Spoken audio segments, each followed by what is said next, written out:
आप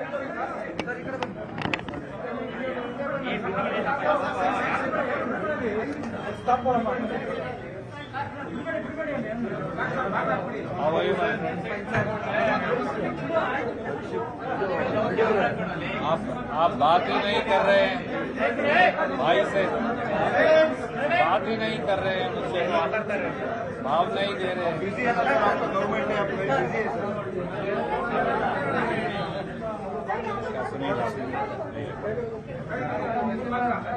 Shall we start?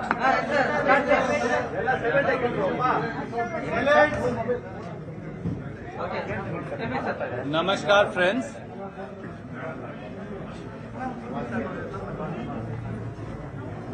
Shri B.K. Hari Prasad ji and me, we have a very brief statement to make, and at least today we will not be taking any questions. That's my humble request to you. For since yesterday, the media friends and also a section in the BJP have raised lot of speculation about one of our senior most leaders, Shri Ramalinga Reddy ji. Shri Ramalinga Reddy ji has worked for years with Shri B.K. Hari Prasad ji from NSUI days, Youth Congress days. I want to just say, Shri Ramalinga Reddy ji is an asset of the Congress party. He started working in the Congress party in the year 1973, much before some of us were even born. He was an MLA of the Congress party in the year 1989. He has been elected as a Congress MLA 8 times. He has been a minister multiple times. He has held almost every charge of almost number of ministries that I can't even recollect. His experience and wisdom is extremely valuable to the party. More so because of his old association with both Shri D.K. Shivkumar, our Honorable Chief Minister, as also our PCC President Shri B.K. Hari Prasad, and thousands and lakhs of Congress workers across Karnataka.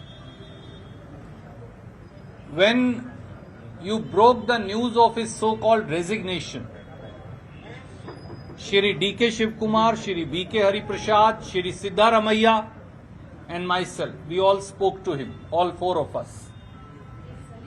There was apparently some misunderstanding. He again met Shri B.K. Hari Prasad, me and Shri D.K. Shivkumar, Shri Siddaramaiah. He has already, I think, told you that he has withdrawn his resignation. There was some misunderstanding and he shall continue to work as a loyal soldier and minister of the party. So people who were talking about and gleeing and celebrating, BJP is in a state of shock actually, because they thought they were fishing for trouble in the smooth transition of power, and they were hoping that they will be able to gain some political capital out of everything that they lost in eyes of people. Having failed, they were talking about wickets and what not. But let me tell them that both Mr. Vijendra and also Mr. Ashok, you will repeatedly get clean bowled in the court of the people, because to win the trust of the people, you need sincerity, you need commitment, and you need service of the people, which Congress government has implemented through its 5 guarantees.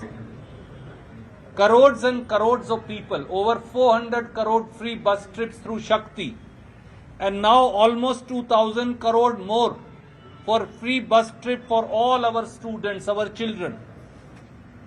That is what Congress government is. 1 crore 22 lakh women get 2,000 rupees through Greh Lakshmi. That's Congress government for you. 1 crore 66 lakh households in Karnataka get free electricity up to 200 units That's Congress government for you. 4 crore 49 lakh people in Karnataka, they get through Anna Bhagya 10 kgs of free rice. That's Congress government for you. Lakhs of children, they get stipend of 3,000 and 1,500 rupees through Congress guarantee. That's Congress for you. And now one more chapter has been added in terms of free travel for our children and students, boys and girls both.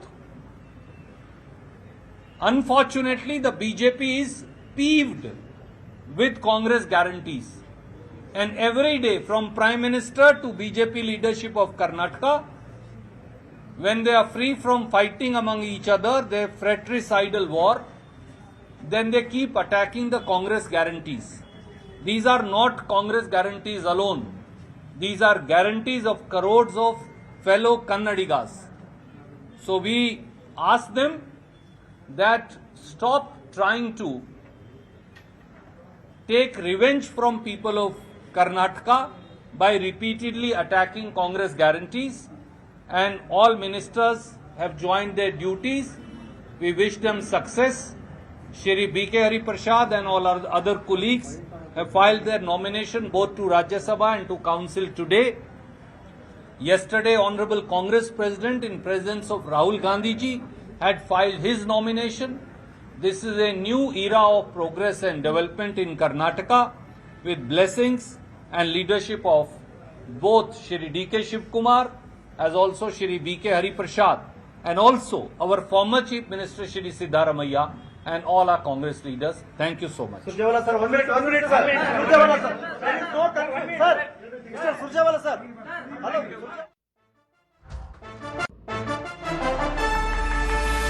ಉಸ್ತುವಾರಿ ಸುರ್ಜೇವಾಲಾ ಅವರು ಮಾಡಿರುವಂತಹ ಸಂಧಾನ finally success ಆಗಿದೆ. 2 ಹಂತದಲ್ಲಿ ಮಾತುಕತೆಯನ್ನ ಮಾಡಿದ್ರು.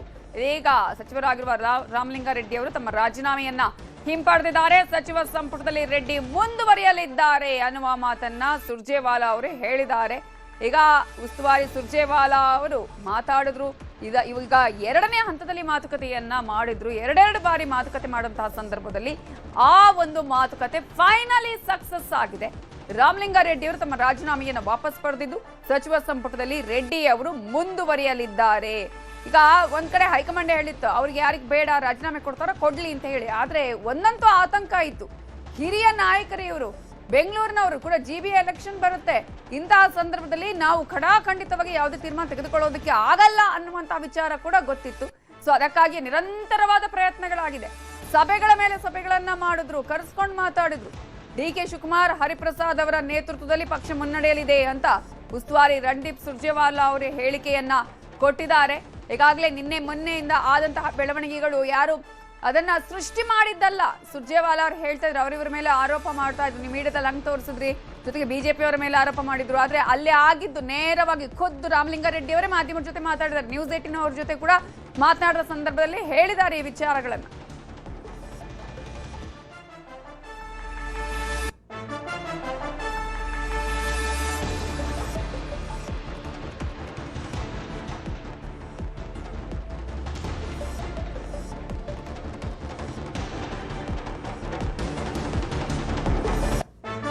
ಇದರ ಬಗ್ಗೆ ಇನ್ನಷ್ಟು ಡೀಟೇಲ್ಸ್ ಕೊಡೋದಕ್ಕೆ ನಮ್ಮ ರಿಪೋರ್ಟರ್ ತಿಮ್ಮೇಗೌಡರು ನೇರ ಸಂಪರ್ಕದಲ್ಲಿ ಜಾಯ್ನ್ ಆಗಿದ್ದಾರೆ. ತಿಮ್ಮೇಗೌಡ್ರೆ, ಅಂತೂ ಇಂತೂ ಮಾಡಿದಂತಹ ಸಂಧಾನ ಸಕ್ಸಸ್ ಆಗಿದೆ. ಹೇಗೆ ಮನವೊಲಿಸಿದ್ರು? ಯಾವ ಖಾತೆಯನ್ನು ಕೊಟ್ಟಿದ್ದಾರಾ ಆ ಖಾತೆಯನ್ನೇ ನಿಭಾಯಿಸ್ತಾರ ರಾಮಲಿಂಗಾರೆಡ್ಡಿ? ಹೇಗೆ? ಅದ್ಯಾವುದರ ಗುಟ್ಟನ್ನು ಕೂಡ ಸುಳಿವನ್ನಾಗ್ಲಿ ಬಿಟ್ಕೊಟ್ಟಿಲ್ಲ ನವಿತಾ ಜೈನ್. ಇವತ್ತು ಏನು ಸುರ್ಜೇವಾಲಾ ಅವರು ಹೇಳಿದ್ದಿಷ್ಟೇ, ರಾಮಲಿಂಗಾರೆಡ್ಡಿಯವರು ರಾಜೀನಾಮೆ ವಿಚಾರವಾಗಿ ಮಾಧ್ಯಮಗಳು ಮತ್ತೆ ಬಿಜೆಪಿಯವರು ಸಾಕಷ್ಟು ಗೊಂದಲವನ್ನು ಉಂಟು ಮಾಡ್ತಾ ಇದ್ದಾರೆ. ರಾಮಲಿಂಗಾರೆಡ್ಡಿಯವರು ಹಿರಿಯ ಶಾಸಕರು, ಅನೇಕ ಬಾರಿ ಶಾಸಕರಾಗಿದ್ದಾರೆ, ಸಚಿವರಾಗಿದ್ದಾರೆ. ಅವರು ಪಕ್ಷವನ್ನು ಬಿಟ್ಟು ಹೋಗೋ ಸರ್ಕಾರದಲ್ಲಿರ್ತಾರೆ, ಸಂಪುಟದಲ್ಲಿ ಮುಂದುವರಿತಾರೆ. ಅವರು ಯಾವುದೇ ರೀತಿಯಾದಂಥ ರಾಜೀನಾಮೆಯನ್ನ ಕೊಡುವಂಥ ಒಂದು ಪ್ರಶ್ನೆಯೇ ಇಲ್ಲ ಅನ್ನುವಂಥದ್ದನ್ನ. ಮತ್ತೊಂದು ಕಡೆಯಾಗಿ ರಾಜೀನಾಮೆಯನ್ನ ಈಗಾಗಲೇ ಅವರು ವಾಪಸ್ ಪಡ್ಕೊಂಡಿದ್ದಾರೆ ಅನ್ನುವಂಥ ಒಂದು ಮಾತನ್ನ ಹೇಳಿರುವಂಥದ್ದು. ಅಂದ್ರೆ ನಮ್ಮ ಪಕ್ಷ ಕೊಟ್ಟಿರ್ತಕ್ಕಂಥ ಕಾರ್ಯಕ್ರಮಗಳನ್ನು ಸಹಿಸಲಾಗದೆ ಬಿಜೆಪಿಯವರು ಸಾಕಷ್ಟು ಗೊಂದಲವನ್ನು ಉಂಟು ಮಾಡ್ತಾ ಇದ್ದಾರೆ. ಗ್ಯಾರಂಟಿಗಳಾಗಿರ್ಬೋದು, ವಿವಿಧ ರೀತಿಯ ಕಾರ್ಯಕ್ರಮಗಳಾಗಿರ್ಬೋದು, ಆ ಒಂದು ಕಾರ್ಯಕ್ರಮಗಳನ್ನು ಸಹಿಸಲಾರದೆ ಬಿಜೆಪಿಯವರು ಈ ರೀತಿಯಾದಂಥ ಒಂದು ಗೊಂದಲವನ್ನು ಉಂಟು ಮಾಡ್ತಾ ಇದ್ದಾರೆ ಅನ್ನುವಂಥ ಒಂದು ಆರೋಪವನ್ನು ಕೂಡ ಮಾಡಿರ್ತಕ್ಕಂಥದ್ದು. ಒಟ್ಟಾರೆ ರಾಮಲಿಂಗಾರೆಡ್ಡಿಯವರು ರಾಜೀನಾಮೆ ವಾಪಸ್ ಪಡ್ಕೊಂಡಿದ್ದಾರೆ ಅನ್ನುವಂಥ ಒಂದು ಮಾತನ್ನು ಅಷ್ಟೇ ಹೇಳಿದ್ದಾರೆ ಬಿಟ್ರೆ, ಇನ್ನು ಹೇಗೆ ಮನವೊಲಿಸಿದ್ರೆ ಅವ್ರಿಗೆ ಯಾವ ಖಾತೆಯನ್ನು ಕೊಡ್ತೀವಿ, ಯಾವ ಭರವಸೆಯೊಂದಿಗೆ ಅವರ ರಾಜೀನಾಮೆಯನ್ನು ವಾಪಸ್ ಪಡ್ಕೊಳ್ಳುವಂತೆ ಮಾಡಿದ್ವಿ ಅನ್ನೋದ್ರ ಬಗ್ಗೆ ಎಲ್ಲೂ ಕೂಡ ಸುಳಿವನ್ನ ಬಿಟ್ಕೊಡ್ಲಿಲ್ಲ. ಸೊ ಇದು ಸುರ್ಜೇವಾಲಾ ಅವರು ಇದಿಷ್ಟನ್ನಷ್ಟೇ ಹೇಳಿ ವಾಪಸ್ ಆಗಿರ್ತಕ್ಕಂಥದ್ದು. ಇನ್ನು ಕೆಪಿಸಿಸಿ ಅಧ್ಯಕ್ಷ ಬಿ ಕೆ ಹರಿಪ್ರಸಾದ್ ಅವರು ಕೂಡ ಯಾವುದೇ ರೀತಿಯಾದಂಥ ಒಂದು ಪ್ರತಿಕ್ರಿಯೆಯನ್ನು ಕೂಡ ಕೊಡೋದಕ್ಕೆ ನಿರಾಕರಣೆಯನ್ನ ಮಾಡಿರ್ತಕ್ಕಂಥದ್ದು.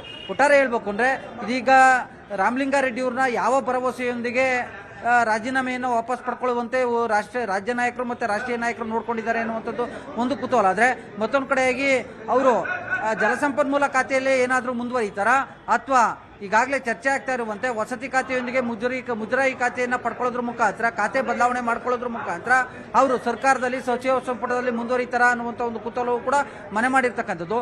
ಇದೀಗ ಏನು ಖಾಸಗಿ ಹೋಟೆಲ್ನಲ್ಲಿ ಸಭೆಯನ್ನು ನಡೆಸಿರ್ತಕ್ಕಂಥ ಬಿ ಕೆ ಹರಿಪ್ರಸಾದ್, ಸುರ್ಜೇವಾಲಾ, ರಾಮಲಿಂಗಾರೆಡ್ಡಿ, ಕೃಷ್ಣ ಬೈರೇಗೌಡ ಈ ನಾಲ್ವರಷ್ಟೇ ಕ್ಲೋಸ್ ಡೋರ್ ಮೀಟಿಂಗ್ ಅನ್ನ ಮಾಡಿರುವಂತದ್ದು. ಈ ಒಂದು ಕ್ಲೋಸ್ ಡೋರ್ ಮೀಟಿಂಗ್ ನಲ್ಲಿ ಕೃಷ್ಣ ಬೈರೇಗೌಡರು ಮನವೊಲಿಕೆ ಆಗಿದ್ದಾರಾ ಅಥವಾ ರಾಮಲಿಂಗಾರೆಡ್ಡಿ ಅವರು ಮನವೊಲಿಕೆ ಆಗಿದ್ದಾರಾ? ಬಹುತೇಕ ಸುರ್ಜೇವಾಲಾ ಅವರು ಹೇಳಿರುವಂತೆ ರಾಮಲಿಂಗಾರೆಡ್ಡಿ ಅವರು ಮನವೊಲಿಕೆ ಆಗಿದ್ದಾರೆ. ಆದ್ರೆ ಖಾತೆ ಬದಲಾವಣೆ ವಿಚಾರದಲ್ಲಿ ಯಾರು ಮನವೊಲಿಕೆ ಮಾಡಿದ್ದಾರೆ ಅನ್ನುವಂಥ ನಿಟ್ಟಿನಲ್ಲಿಯೇ ಸದ್ಯದ ಕುತೂಹಲ. ಈ ವಿಚಾರವಾಗಿ ಒಂದಷ್ಟು ಮಾಹಿತಿಗಳನ್ನು ಕೂಡ ಪಡ್ಕೊಳ್ಬೇಕಾಗಿದೆ. ನವಿತಾ ಜೈನ್. ತಿಮ್ಮೇಗೌಡ್ರೆ, ಹಿಂದೆ ಬಿಜೆಪಿ ಮೇಲೆ ಆರೋಪ ಮಾಡ್ತಾ ಇದ್ರು ಪ್ರಶ್ನೆಗಳಿಗೆ ಉತ್ತರ ಕೊಡಲ್ಲ ಅಂತ ಹೇಳಿ, ಈಗ ಮೊದಲೇ ಹೇಳ್ಬಿಡ್ತಾರೆ ಪ್ರಶ್ನೆಗಳು ಇಲ್ಲ ಅಂತ ಹೇಳಿ. ಯಾಕಂದ್ರೆ ಇನ್ನೂ ಕೂಡ ಗೊಂದಲ ಇದೆ ಅಂತ ಅನ್ಸುತ್ತಾ ಹಾಗಾದ್ರೆ ಅಂತ? ಖಂಡಿತವಾಗಿಯೂ ಏನೋ ಒಂದ್ ವೇಳೆ ಏನಾದರೂ ರಾಮಲಿಂಗಾರೆಡ್ಡಿ ಅವರು ರಾಜೀನಾಮೆಯನ್ನು ವಾಪಸ್ ಪಡ್ಕೊಂಡಿದ್ದಾಗಿದೆ ಅಲ್ಲಿ ಕೃಷ್ಣ ಬೈರೇಗೌಡರ ಮನವೊಲಿಕೆ ಆಗಿರಬೇಕು, ಇಲ್ಲ ಖಾತೆ ಬದಲಾವಣೆ ಆಗಿರಬೇಕು. ಇದ್ಯಾವುದರನ್ನು ಕೂಡ ಸುಳಿವನ್ನು ನೀಡೋದಾಗ್ಲಿ ಅಥವಾ ಅದ್ರ ಬಗ್ಗೆ ಸ್ಪಷ್ಟನೆ ನೀಡೋದಾಗ್ಲಿ ಸುರ್ಜೇವಾಲಾ ಅವರು ಮಾಡಲಿಲ್ಲ. ಕೇವಲ ಮಾಧ್ಯಮಗಳು ಮತ್ತು ವಿಪಕ್ಷಗಳ ಮೇಲೆ ಗೂಬೆ ಕೂರಿಸುವಂತ ಒಂದು ಪ್ರಯತ್ನವನ್ನ ಮಾಡಿ ಅವರು ರಾಜೀನಾಮೆಯನ್ನ ವಾಪಸ್ ಪಡ್ಕೊಂಡಿದ್ದಾರೆ. ಮತ್ತೊಂದು ಕಡೆಗೆ ಪಕ್ಷದಲ್ಲಿ ಮತ್ತೆ ಸರ್ಕಾರದಲ್ಲಿ ಯಾವುದೇ ರೀತಿಯಾದಂತಹ ಗೊಂದಲವಿಲ್ಲ ಅನ್ನುವಂತ ಒಂದು ಮಾತನ್ನ ಹೇಳಿರುವಂತದ್ದು. ಹಾಗಾದ್ರೆ ಈ ಒಂದು ವಿಚಾರವಾಗಿ ಒಂದು ರಾಮಲಿಂಗಾರೆಡ್ಡಿ ಅವರು ಸ್ಪಷ್ಟಪಡಿಸಬೇಕು, ಮತ್ತೊಂದು ಕಡೆಗೆ ಇಲ್ಲ ಕೃಷ್ಣ ಬೈರೇಗೌಡರು ಸ್ಪಷ್ಟಪಡಿಸಬೇಕು. ಯಾಕಂತ ಹೇಳಿದ್ರೆ ಕೃಷ್ಣ ಬೈರೇಗೌಡರು ಈಗಾಗಲೇ ಅವರು ಕೂಡ ಬೆಂಗಳೂರು ನಗರಾಭಿವೃದ್ಧಿ ವಿಚಾರದಲ್ಲಿ ಅಸಮಾಧಾನಗೊಂಡಿದ್ದಾರೆ ಅಂತ ಹೇಳಲಾಗ್ತಾ ಇದೆ. ಯಾಕಂತ ಹೇಳಿದ್ರೆ ಬೆಂಗಳೂರು ನಗರಾಭಿವೃದ್ಧಿ ಖಾತೆಯಲ್ಲಿ ಬಿಡಿಎ, ಬಿಎಂಆರ್ಡಿಎ, ಬಿಎಂಆರ್ಸಿಎಲ್, BWSSB ಸೇರಿದಂತೆ ಬೆಂಗಳೂರು ನಗರ ವ್ಯಾಪ್ತಿಗೆ ಬರುವಂತ ಏನು ಅಂಡರ್ನಲ್ಲಿ ಬರುವಂತ ಹಲವಾರು ಸಂಸ್ಥೆಗಳಿದ್ದಾವೆ. ಆ ಒಂದು ಸಂಸ್ಥೆಗಳನ್ನು ನಾವು ಕೂಡ ಉಲ್ಲೇಖ ಮಾಡಿಲ್ಲ. ಕೇವಲ BWSSB ಒಂದೆರಡು ಸಂಸ್ಥೆಗಳನ್ನಷ್ಟೇ ಉಲ್ಲೇಖ ಮಾಡಿರ್ತಕ್ಕಂಥದ್ದು. 5 ನಗರ ಪಾಲಿಕೆಗಳ ಜೊತೆಗೆ 2 ಸಂಸ್ಥೆಗಳನ್ನಷ್ಟೇ ಏನು ಅವರ ಅಧೀನಕ್ಕೆ ಕೊಟ್ಟಿರ್ತಕ್ಕಂಥ ಹಿನ್ನೆಲೆಯಲ್ಲಿ ಸಹಜವಾಗಿ ಅವರು ಕೂಡ ನನಗೆ ಬೆಂಗಳೂರು ನಗರಾಭಿವೃದ್ಧಿ ಖಾತೆ ಬೇಡ ಅನ್ನುವಂಥ ಒಂದು ನಿಟ್ಟಿನಲ್ಲಿ ಮನಸ್ಥಿತಿಗೆ ಬಂದಿದ್ರು ಅಂತ ಹೇಳಲಾಗ್ತಾ ಇದೆ. ಸೊ ಹೀಗಾಗಿ ಒಂದ್ ವೇಳೆ ಏನಾದರೂ ರಾಮಲಿಂಗಾರೆಡ್ಡಿ ಅವರಿಗೆ ಬೆಂಗಳೂರು ನಗರಾಭಿವೃದ್ಧಿ ಖಾತೆಯನ್ನು ಬಿಟ್ಕೊಟ್ಟು ಅವ್ರು ಹಿಂದೆ ಕಾರ್ಯನಿರ್ವಹಿಸ್ತಾ ಇರ್ತಕ್ಕಂಥ ಕಂದಾಯ ಖಾತೆಯನ್ನು ಏನಾದರೂ ವಾಪಸ್ ಪಡ್ಕೊಳ್ಳೋದಕ್ಕೆ ಏನಾದರೂ ಮುಂದಾದ್ರ ಅನ್ನುವಂಥದ್ದು ಕೂಡ ಇಲ್ಲಿ ಕುತೂಹಲ ಮೂಡಿರ್ತಕ್ಕಂಥದ್ದು. ಒಂದ್ ವೇಳೆ ಕಂದಾಯ ಖಾತೆಯನ್ನು ವಾಪಸ್ ಪಡ್ಕೊಳ್ಳೋದಾದ್ರೆ ಅತ್ತ ಉಪಮುಖ್ಯಮಂತ್ರಿ ಡಾಕ್ಟರ್ ಜಿ ಪರಮೇಶ್ವರ್ ಅವರ ಅಸಮಾಧಾನಕ್ಕೂ ಕೂಡ ಕಾರಣವಾಗುತ್ತೆ. ಯಾಕಂತ ಹೇಳಿದ್ರೆ ಡಾಕ್ಟರ್ ಜಿ ಪರಮೇಶ್ವರ್ ಅವರು ತಮ್ಮ ಬಹು ವರ್ಷಗಳ ಬಯಕೆ ಅದು, ನಾನು ಜನಸಾಮಾನ್ಯರ ಬಳಿ ಇರುವಂತಹ ಒಂದು ಖಾತೆ ಬೇಕು, ನನ್ನ ಕಂದಾಯ ಖಾತೆ ಬೇಕೇ ಬೇಕು ಅನ್ನೋ ನಿಟ್ಟಿನಲ್ಲಿ ಅವರು ಹಠಕ್ಕೆ ಬಿದ್ದು ಕಂದಾಯ ಖಾತೆಯನ್ನ ಪಡ್ಕೊಂಡಿದ್ರು ಅಂತ ಹೇಳಲಾಗ್ತದೆ. ಸೊ ಹೀಗಾಗಿ ಈ ಮೂವರಲ್ಲಿ ಯಾರನ್ನ ಮನವೊಲಿಸಿದ್ದಾರೆ ಅನ್ನುವಂಥದ್ದೇ ಒಂದು ಕುತೂಹಲ. ನವಿತಾ ಜೈನ್. ಈಗ ತಿಮ್ಮೇಗೌಡರು, ಈಗ ರಾಮಲಿಂಗಾರೆಡ್ಡಿ ಅವರು ರಾಜೀನಾಮೆ ಕೊಡೋದಾದ್ರೆ ಕೊಡ್ಲಿ ಅಂತ ಹೇಳಿ ಹೈಕಮಾಂಡ್ ಹೇಳ್ತಲ್ಲ, ಅಂದ್ರೆ ಯಾರು ಬೇಕಾದ್ರೂ ರಾಜೀನಾಮೆ ಕೊಡೋದಾದ್ರೆ ಕೊಡ್ಲಿ, ನಾವಿಲ್ಲಿ ಯಾರಿಗೂ ಕೂಡ ಪರಿಗಣನೆ ತೆಗೆದುಕೊಳ್ಳಲ್ಲ ಅನ್ನುವಂತಹ ವಿಚಾರದ ರೀತಿಯಲ್ಲಿ ಹೇಳಿಕೆಯನ್ನ ಕೊಡ್ತು. ಆದ್ರೆ ಇಷ್ಟೆಲ್ಲ ಸರ್ಕಸ್ ಯಾಕೆ ಹಾಗಾದ್ರೆ? ಗೊತ್ತು ಅವರಿಗೂ ಕೂಡ ಸಮಸ್ಯೆ ಆಗುತ್ತೆ ಮುಂದೆ ಅಂತ ಹೇಳಿ ಆ ನಿಟ್ಟಿನಲ್ಲೇ ಇಷ್ಟೆಲ್ಲ ಸರ್ಕಸ್ ಮಾಡಿದ್ರ? ಸರ್ಕಸ್ ಯಾಕೆ ಮಾಡಿದ್ರು ಅಂದ್ರೆ ಸಮೀಪಿಸ್ತಾ ಇದೆ GBA ಚುನಾವಣೆ. ರಾಮಲಿಂಗಾರೆಡ್ಡಿ ಅವರು ಬೆಂಗಳೂರು ನಗರದಲ್ಲಿ ತಮ್ಮದೇ ಆದಂಥ ಹಿಡಿತವನ್ನು ಹೊಂದಿದ್ದಾರೆ. ಕೇವಲ ಅವರು BTM ಲೇಔಟ್ಗಷ್ಟೇ ಸೀಮಿತವಾಗಿಲ್ಲ, ಅವರು ಇಡೀ ಬೆಂಗಳೂರಿನಲ್ಲೇ ತಮ್ಮದೇ ಆದಂಥ ವರ್ಚಸ್ಸು, ತಮ್ಮದೇ ಆದಂಥ ಹಿಡಿತ, ತಮ್ಮದೇ ಆದಂಥ ಅಭಿಮಾನಿಗಳು, ತಮ್ಮದೇ ಆದಂಥ ಬೆಂಬಲಿಗರನ್ನ ಹೊಂದಿದ್ದಾರೆ. ಒಂದ್ ವೇಳೆ ಏನಾದರೂ ರಾಮಲಿಂಗಾರೆಡ್ಡಿ ಅವರು ಮುನಿಸಿಕೊಂಡಿದ್ದೇ ಆಗಿದ್ದಲ್ಲಿ ಅದು GBA ಚುನಾವಣೆ ಮೇಲೆ ಪರಿಣಾಮ ಬೀರುತ್ತೆ. GBA ಚುನಾವಣೆ ಮೇಲೆ ಪರಿಣಾಮ ಬೀರುತ್ತೆ, ಅದು CM ಕುರ್ಚಿಗೆ ಕಂಟಕ ಆಗುತ್ತೆ. ಸೊ ಹೀಗಾಗಿ ಮುಖ್ಯಮಂತ್ರಿ DK ಶಿವಕುಮಾರ್ ಮತ್ತೆ ಅವರ ಸಹೋದರ DK ಸುರೇಶ್ ಅವರು ಹೇಗಾದ್ರೂ ಮಾಡಿ ರಾಮಲಿಂಗಾರೆಡ್ಡಿ ಅವರಿಗೆ ಈ ಒಂದು ಬೆಂಗಳೂರು ನಗರಾಭಿವೃದ್ಧಿ ಖಾತೆಯನ್ನು ಕೊಡಿಸಬೇಕು. ಅವತ್ತು ನಾವು ಕೊಟ್ಟಿದ್ವು ಎನ್ನಲಾದಂತ ಒಂದು ಮಾತೇನಿದೆ, ಅವರು ಕೊಟ್ಟಿದ್ರು ಅಂತ ಏನು ಈಗಾಗಲೇ ಬಹಿರಂಗ ಪಡಿಸಿದ್ದಾರೆ ಮಾತು, ಆ ಒಂದು ಮಾತನ್ನು ಉಳಿಸ್ಕೊಳ್ಬೇಕು ಅನ್ನುವಂಥ ನಿಟ್ಟಲ್ಲಿ ನಾನಾ ರೀತಿಯಾದಂಥ ಕಸರತ್ತನ್ನು ಮಾಡ್ತಾ ಇದ್ದಾರೆ. ಆದರೆ ಕೃಷ್ಣ ಬೈರೇಗೌಡರಿಂದ ಏನಾದರೂ ಬೆಂಗಳೂರು ನಗರಾಭಿವೃದ್ಧಿ ಖಾತೆಯನ್ನು ಪಡ್ಕೊಂಡಿದ್ದೇ ಇದ್ರೆ ಅವ್ರಿಗೆ ಕಂದಾಯ ಖಾತೆಯನ್ನು ಕೊಡಬೇಕಾಗುತ್ತೆ. ಕಂದಾಯ ಖಾತೆಯನ್ನು ಕೊಡಬೇಕು ಅಂದರೆ ಡಾಕ್ಟರ್ ಜಿ ಪರಮೇಶ್ವರ್ ಅವರ ಮನವೊಲಿಕೆ ಮಾಡಬೇಕಾಗುತ್ತೆ.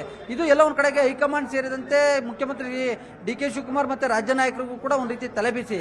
ಸೊ ಹೀಗಾಗಿ ಈ ಒಂದು ಏನು ಖಾತೆ ಕಗ್ಗಂಟು ಏನಿದೆ, ಈ ಒಂದು ಖಾತೆ ಕಗ್ಗಂಟನ್ನು ನಿವಾರಣೆ ಮಾಡುವಂಥ ಒಂದು ನಿಟ್ಟಲ್ಲಿ ಸುರ್ಜೇವಾಲಾ ಬಿ.ಕೆ. ಹರಿಪ್ರಸಾದ್ ಅವರು ಯಾವ ಫಾರ್ಮುಲಾವನ್ನು ಅನುಸರಿಸಿದ್ದಾರೆ ಅನ್ನುವಂಥದ್ದು.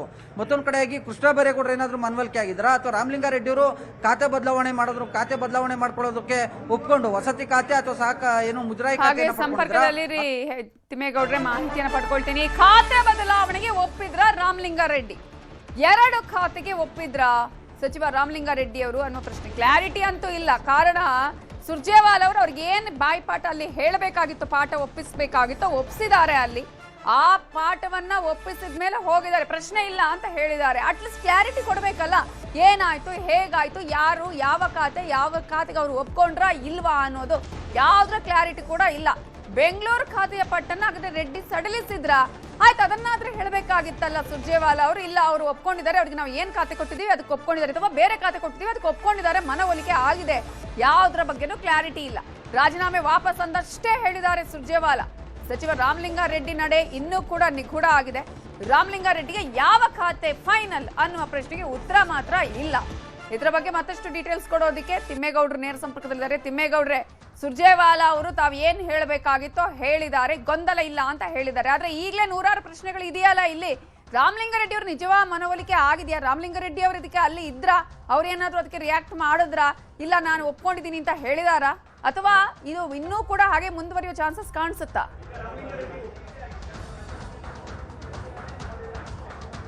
ರಾಮಲಿಂಗಾರೆಡ್ಡಿ ಅವರು ಕೂಡ ಉಪಸ್ಥಿತರಿದ್ದರು, ಕೃಷ್ಣ ಬೈರೇಗೌಡರು ಕೂಡ ಒಂದು ಮೀಟಿಂಗ್ ನಲ್ಲಿ ಇದ್ರು ಅಂತ ಹೇಳಲಾಗ್ತಾ ಇದೆ. ಸೊ ಹೀಗಾಗಿ ರಾಮಲಿಂಗಾರೆಡ್ಡಿ ಅವರು ಈ ಒಂದು ಸುರ್ಜೇವಾಲಾ ಅವರು ಏನು ಭರವಸೆನ ಕೊಟ್ಟಿದ್ರೆ ಆ ಒಂದು ಭರವಸೆಗೆ ಏನಾದರೂ ಒಪ್ಕೊಂಡಿದ್ದಾರಾ ಅಂತ. ಯಾಕಂತ ಹೇಳಿದ್ರೆ ರಾಮಲಿಂಗಾರೆಡ್ಡಿ ಅವರು ಬೆಂಗಳೂರು ನಗರಾಭಿವೃದ್ಧಿ ಖಾತೆಯೇ ಬೇಕು ಅನ್ನುವಂಥ ಒಂದು ನಿಟ್ಟಲ್ಲಿ ಹಠಕ್ಕೆ ಬಿದ್ದಿರ್ತಕ್ಕಂಥದ್ದು. ಯಾಕಂತ ಹೇಳಿದ್ರೆ ಈಗಾಗಲೇ ಅವ್ರಿಗೆ ಕೊಟ್ಟಿರ್ತಕ್ಕಂಥ ಒಂದು ಜಲಸಂಪನ್ಮೂಲ ಖಾತೆ ಏನಿದೆ ಅದು ತುಂಬಾ ಪವರ್ಫುಲ್ ಆದಂಥ ಖಾತೆ, ತುಂಬಾ ಮಹತ್ವದ ಒಂದು ಖಾತೆ. ಅಂತ ಖಾತೆಯನ್ನು ಬಿಟ್ಟು ಇವರು ಬೆಂಗಳೂರು ನಗರಾಭಿವೃದ್ಧಿ ಖಾತೆಯನ್ನು ಯಾಕೆ ಪಡಿಬೇಕು, ಅದೇ ಬೇಕು ಅನ್ನುವಂಥ ನಿಟ್ಟಲ್ಲಿ ಯಾಕೆ ಹಠಕ್ಕೆ ಬಿದ್ದಿದ್ದಾರೆ ಅನ್ನುವಂಥ ಒಂದು ನಿಟ್ಟಲ್ಲಿ ಸಾಕಷ್ಟು ಚರ್ಚೆ ಆಗ್ತಾ ಇರುವಂಥದ್ದು. ಸೊ ಹೀಗಾಗಿ ರಾಮಲಿಂಗಾರೆಡ್ಡಿ ಅವರು ಒಂದ್ ವೇಳೆ ಏನಾದರೂ ಬೇರೆ ಖಾತೆಯನ್ನೇನಾದರೂ ಪಡ್ಕೊಳ್ಳೋದಕ್ಕೆ ಒಪ್ಕೊಂಡಿದ್ರೆ ಅಷ್ಟು ಸುಲಭವಾಗಿ ಒಪ್ಪೋಣ ಮಾತೇ ಇಲ್ಲ. ಯಾಕಂತ ಹೇಳಿದ್ರೆ ಜಲಸಂಪನ್ಮೂಲ ಖಾತೆಗಿಂತ ವಸತಿ ಖಾತೆ ಆಗಲಿ ಅಥವಾ ಏನು ಮುದ್ರಾಯಿ ಖಾತೆ ಆಗಲಿ ದೊಡ್ಡದೇನಲ್ಲ.